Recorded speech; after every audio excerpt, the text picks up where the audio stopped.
celebrating our Sangre Day dito sa All Out Sunday. Siyempre, narito pa rin sina Sangre Flamara, Adamos, Dea at Tera. Napanood namin, guys, sa teasers pa lang, no? Napuspusan ang paghahanda ninyo, lalo-lalo sa mga action sequences.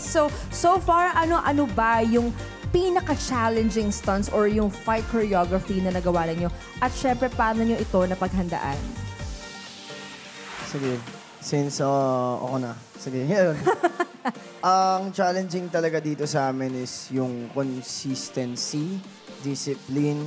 Kasi lahat naman ng sequences may hirap talaga. So, kailangan mo lang mag-commit, magtiwala sa sarili mo, sa mga kasama mo sa eksena para mag-work. Hindi kasi pwedeng sarili mo lang iniisip mo sa ginagawa mo. Kailangan kino-consider mo rin yung paligid mo. And yun, syempre yung physique namin, kailangan namin siya i-maintain. Isa yun sa pinaka-challenging para sa amin kasi yung mga costume namin, hindi siya biro. So, kailangan talaga ng matinding disiplina para sa ikabubuti ng show. Yun. Totoo yun. At talagang nag-google kami ng mahabang panahon at mga professional po ang lahat ng mga kasama namin sa Encantadia Chronicles Sangre. Bukod sa maisagawa namin siya ng maayos at maganda, kinakailangan na ligtas ang lahat para maging maayos yung show, di ba? Sa mga susunod pa namin na tapings. Kaya gusto ko lang din magpasalamat sa aking mga co-sangres dahil may mga nasaktan. May mga nasaktan at may mga nakasakit at ako yung nakasakit doon. Pero, kumbaga, tiwala kami sa isa't isa, kaming mga sangre at sa mga staff and crew ng show na ito. Maraming salamat din po. Halos lahat, no? Iba-iba kasi yung mga fight scenes every time. Halos lahat mahirap. For me, mahirap.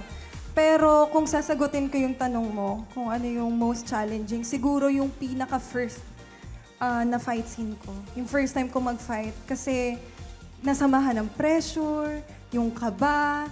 Lalo pag nilamon ka ng utak mo, ng head mo, wala, mahihirapan ka talaga. Pero just like what Faith said, dahil sa mga katrabaho mo, dadali.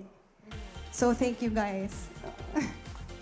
At gusto ko lang din i-share na outside of shooting the sequences in front of the camera, ang pinakamahirap din talaga for all of us is the off-cam work. Yung preparation, yung fight trainings, yung consistency of, keeping your body healthy and also coordinating with the people around you. Kasi hindi madali na taon po ang iginugol namin para buuin ang proyektong ito na napakalaki. At sa wakas, e-ere na po ito para mapanood ng lahat ng Encantadix. Kaya po, kudos po sa lahat ng cast, sa buong production po na kasama po namin. At Encantadix at mga kapuso, para po sa inyo ito. Yes, congratulations sa ating mga sangre. Thank you so much, guys. Sana ay abangan po ng ating mga Encantadix at mga kapuso ang Encantadia 2025. Yes! Congratulations! Thank you so much, Faith, Kelvin.